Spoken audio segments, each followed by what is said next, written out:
வணக்கம். நான் உங்கள் ஜெயா. இன்றைக்கி நம்ம இந்த வீடியோவில் ட்ராஜடியை பற்றி பார்க்கலாம் வாங்க. ட்ராஜடினா என்னென்னா, ஒரு சீரியஸ் ஆக்ஷனை ஒரு ட்ரமாட்டிக்காக ஒரு ஸ்டேஜில் காட்டுறது தான். இதில் பார்த்திங்கன்னா அந்த கதையோட ப்ரொட்டகனிஸ்ட், அதாவது முக்கியமான கதாபாத்திரம் ஒரு ராஜ பரம்பரையை சேர்ந்தவராவோ இல்லை ஒரு பெரிய முக்கியமான பதவி மக்களுக்கு நடுவில் பிரபலமானவராக இருப்பார். இது சூழ்நிலை காரணமாக சில விஷயங்கள் நடந்து ட்ராஜடியில் முடிவு ஒரு மகிழ்ச்சி இல்லாத ஒரு முடிவாக இருக்கும். சில சமயத்தில் அந்த முக்கியமான கதாபாத்திரத்தோடு இறப்பில் கூட அது முடியும்.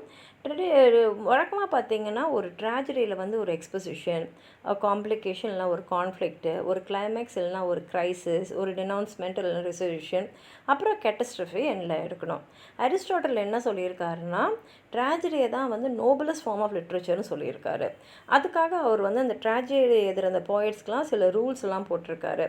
அதாவது அவர் எழுதின ரூல்ஸ் தான் கிளாசிக்கல் அப்ரோச் ஆஃப் ட்ராஜடிக்கே ஒரு பேசிஸ்ன்னு சொல்லலாம்.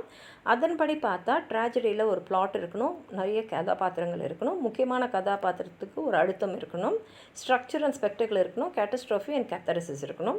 முக்கியமானவங்க இல்லைனா பவர்ஃபுல்லாக இருந்த ஆட்கள், அதாவது ராஜா மாதிரி, வாரியர்ஸ் மாதிரி, இவங்கள பற்றி தான் அந்த கதை இருக்கணும்.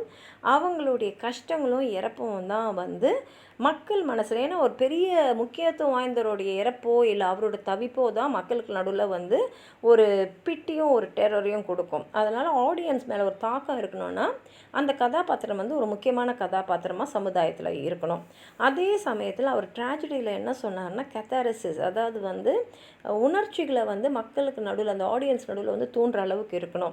ஆனால் பின்னாடி முக்கியமான ட்ராஜடிஸ் எழுதின மார்லோ, ஷேக்ஸ்பியர்லாம் இவர் சொன்னதுலேருந்து சிலதுலேருந்து மாறுபட்டிருக்காங்க. அதுலேயும் மாடர்ன் டைம்ஸில் பார்த்திங்கன்னா சாதாரண விஷயங்கள், சாதாரண மனிதர்களை பற்றி கூட ட்ராஜடிஸ் எழுதப்படுது. ட்ராஜடி நம்ம ரெண்டு விதம் பிரிக்கலாம். ஒன்று கிளாசிக்கல் ட்ராஜடி, இன்னொன்று ரொமான்டிக் ட்ராஜடி. கிளாசிக்கல் ட்ராஜடி எல்லாம் க்ரீக்கில் என்ன சொன்னாங்க, அந்த unity of time, action, place இதெல்லாம் இருக்கணும், கண்டிப்பாக ஒரு கோரஸ் இருக்கணும்னு. ஆனால் ரொமான்டிக் ட்ராஜடி ஷேக்ஸ்பியர் காலத்தில் ரொம்ப பிரபலமாச்சு. இந்த மூணுமே டைம், பிளேஸ் அண்ட் ஆக்ஷன் கண்டிப்பாக இருக்கணுன்றது இல்லை, அதே மாதிரி கோரஸும் கண்டிப்பாக இருக்கணுன்றது அங்கே இல்லை. இந்த ரொமான்டிக் ட்ராஜடி ஒரு நீண்ட காலத்தில் நடக்கக்கூடிய ஒரு விஷயத்த சொல்கிறதாகவும் இருக்கலாம், அதில் நிறைய சப்ளாட்ஸ் இருக்கலாம். அந்த ரொமான்டிக் ட்ராஜடியில் பார்த்திங்கன்னா ட்ராஜடியும் இருக்கும், காமெடியும் கலந்து இருக்கும். ஏன்னா அப்போ தான் மக்களுக்கு ஒரு ரிலீஃபும் இருக்கும்ன்றது அவங்களுடைய எண்ணம்.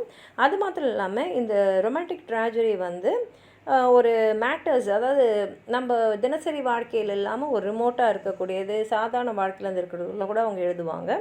இது ஐடியலிஸ்டிக்காகவும் இருக்கும், ரியலிஸ்டிக்காகவும் இருக்கும். அது மாத்திரம் இல்லாமல் ஒரு இதுதான் பேட்டர்ன் இல்லாமல் கொஞ்சம் மாறுபட்டும் இருக்கும். க்ரீக் ட்ராஜடி தான் இதில் முதல்ல ஒரு ஃபார்ம் சொல்லலாம். ஆரம்பகால ட்ராஜடிஸ்ன்னு பார்த்தீங்கன்னா அந்த க்ரீக் பிளேஸ்லாம் யார் எழுதினாங்கன்னா அக்கில்லஸ், சாஃபிக்கல்ஸ், யூரிபிடிஸ். அப்புறம் ரோமன் ட்ராஜடிஸில் செனிக்கா. இங்கிலீஷ் ட்ராஜடியில் பார்த்தீங்கன்னா எலிசபெத் அண்ட் ஜேக்கபியன் காலத்தில் தான் அருமையான இங்கிலீஷ் ட்ராஜடிஸ்லாம் வந்திருக்கு. அதை எழுதினவங்க Christopher Marlowe, William Shakespeare, John Webster. இவங்களுடைய பிளேஸ் எல்லாம் பார்த்திங்கன்னா இங்கிலீஷ் ட்ராஜடியில் அருமையான இடத்துல இருந்திருக்கும். அதே மாதிரி இந்த க்ரீக் பிளேஸ்க்கான அந்த ஃபீச்சர்ஸ் எல்லாம் சொன்னது க்ரீக் ஃபிலாசபரான அரிஸ்டாட்டில். இது அவரோட போயட்டிக்ஸில் சொல்லியிருக்காரு. கிளாசிக்கல் க்ரீக் ட்ராஜடியை பற்றி பார்த்தோன்னா 5ஆம் நூற்றாண்டு BCE அப்பயே அது பிரபலமாக இருந்திருக்கு. இதை பொற்காலம்னே சொல்லலாம் க்ரீக் லிட்ரேச்சரில்.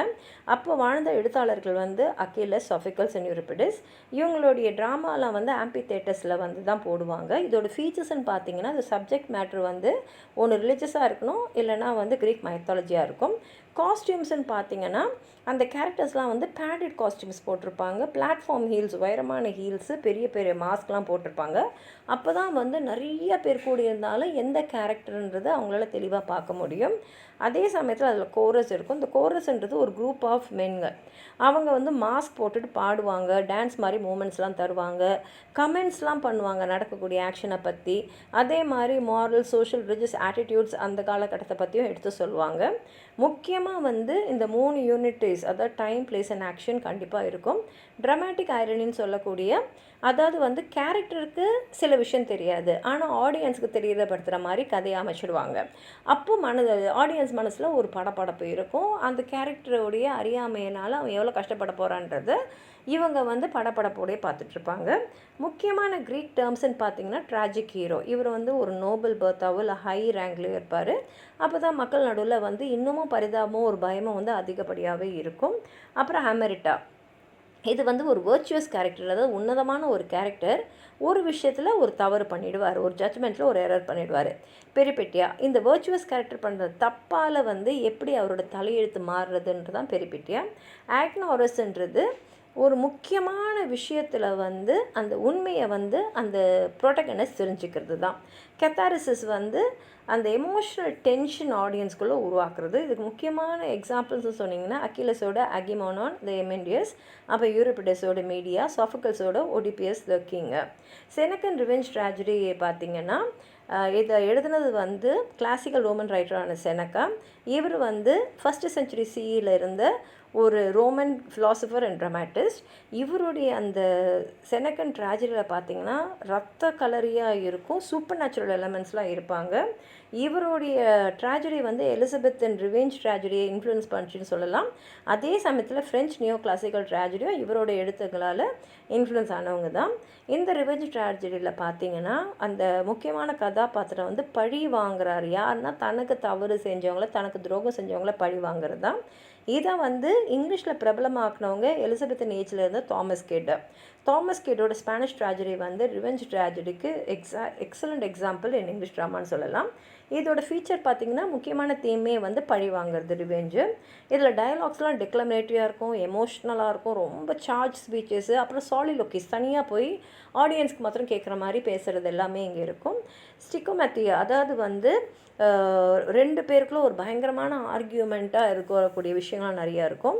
இதில் முக்கியமான எலிமெண்ட்ஸ் பார்த்திங்கன்னா murder, torture, horrific incidents, madness, disguise, ghost, அதாவது இறந்தவங்களுடைய கோஸ்டெல்லாம் வரும். அதே சமயத்தில் இந்த பிளேஸ் எல்லாம் வந்து இங்கிலாண்டில் வந்து அந்த இங்கிலீஷ் ட்ராமா மேலே பெரிய தாக்கத்தை உருவாக்குச்சுன்னு சொல்லலாம். முக்கியமான பிளேஸ் எதெல்லாம் தாக்கத்தை உருவாக்குச்சுன்னு சொல்லி பார்த்தீங்கன்னா Thomas Norton and Thomas Sackville எழுதின கார்படோக், இதுதான் இங்கிலீஷில் இருக்கிற ஃபஸ்ட்டு ட்ராஜடி.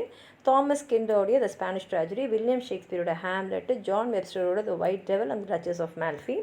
ரொமான்டிக் ட்ராஜடி பார்த்திங்கன்னா இது வந்து ஒரு செனக்காவை நியோ கிளாசிசம்லேருந்து இல்லாமல் விடுபட்டு வந்த ஒரு இண்டிபெண்ட் ட்ராஜடின்னு சொல்லலாம். இதில் பார்த்திங்கன்னா முக்கியமான ட்ராஜடிஸ்னால் ஷேக்ஸ்பியரோட ஒத்தலோ, மேக்பெத், கிங் லியர்லாம் இந்த இதில் வரும். இதில் பார்த்திங்கன்னா அந்த முக்கியமான கதாபாத்திரம் வந்து ஒரு ஹை பர்த்தாவோ இல்லை ஒரு உயர் பதவியிலோ இருக்கக்கூடியவர். ஆனால் வந்து எல்லார்கிட்டையும் அதில் முக்கியமாக பார்த்திங்கன்னா காமன் கேரக்டர்ஸ் சோஷியலில் ஒரு லோவர் ரேங்கில் இருக்கக்கூடியவங்களோட பழகிற மாதிரி இருக்கும். இதில் டயலாக் வந்து பொய்டிக்கலாக, கொலோக்கியலாக, ஃபெமிலியராக இருக்கும். இவங்க இந்த டைம், பிளேஸ் அண்ட் ஆக்ஷன் எல்லாம் அவ்வளோவா ஃபாலோ பண்ண மாட்டாங்க. அதே மாதிரி ஆக்ஷனில் ஒரு மெயின் பிளாட்டும் இருக்கும், அதில் one and more than one சப்ளாட்ஸும் இருக்கும். யூனிட்டி ஆஃப் ஆக்ஷன் வந்து அந்த பிளாட்ஸை வந்து இந்த ட்ராமாட்டிஸ் எந்த அளவுக்கு இன்டர்வீன் பண்ணுறாரு தான் இருக்கும். ஹியூமரஸ் சீன்ஸ் கூட வந்து இந்த ட்ராஜடியில் இருக்கும். ஏன்னா அந்த ட்ராஜிக் சீன்ஸ்லேருந்து மக்களுக்கு ஒரு ரிலீஃப் தரத்துக்காக இவங்க இதை பண்ணியிருப்பாங்க. ஒரு ட்ராஜடியில் காமெடி இருக்கிறதே ஒரு ஐரானிக் கான்ட்ராஸ்ட் தான். இந்த மாதிரி டைப்ஸ் ஆஃப் ட்ராஜடிஸில் வந்து நிறையா டைப்ஸ் இருக்குது. ஹாரர் அண்ட் ரிவெஞ்ச் ட்ராஜடி, இதை எழுதுனது கிட் அண்ட் வெப்ஸ்டர். ஹெரோயிக் ட்ராஜடிஸ் எழுதுனது ட்ரைடன். அப்புறம் டொமஸ்டிக் ட்ராஜடிஸ் எழுதுனது ஜார்ஜ் லிலோ. அது மாத்திரம் இல்லாமல் இந்த மாதிரி ட்ராஜடியெல்லாம் வந்து பார்த்திங்கன்னா எலிசபெத் ரொமானிக் ட்ராஜடிலாம் ரொம்ப பொய்டிக்காக இருக்கும். ஆனால் 18ஆம் நூற்றாண்டில் பார்த்திங்கன்னா ப்ரோஸ் தான் முக்கியமான பங்கு வந்து எடுத்தது. பொய்ட்ரி கொஞ்சம் பின் தங்கிடுச்சு. ஆனால் திரும்பி 20ஆம் நூற்றாண்டில் பொய்ட்ரிக் ட்ராமாவை ஃபேமஸ் ஆக்கினவங்க WB Yeats, T.S. Eliot, அப்புறம் கிறிஸ்டோஃபர் ஃப்ரை. உங்களுக்கு ஏதாவது சொல்லணும்னு நினச்சிங்கன்னா கீழே இருக்கிற கமெண்ட் பாக்ஸில் எழுதுங்க. இந்த வீடியோவை லைக் பண்ணுங்கள், உங்கள் ஃப்ரெண்ட்ஸோடு ஷேர் பண்ணுங்கள். சப்ஸ்கிரைப் பண்ணாதவங்களாம் ப்ளீஸ் சப்ஸ்கிரைப் பண்ணி சப்போர்ட் பண்ணுங்கள். நன்றி.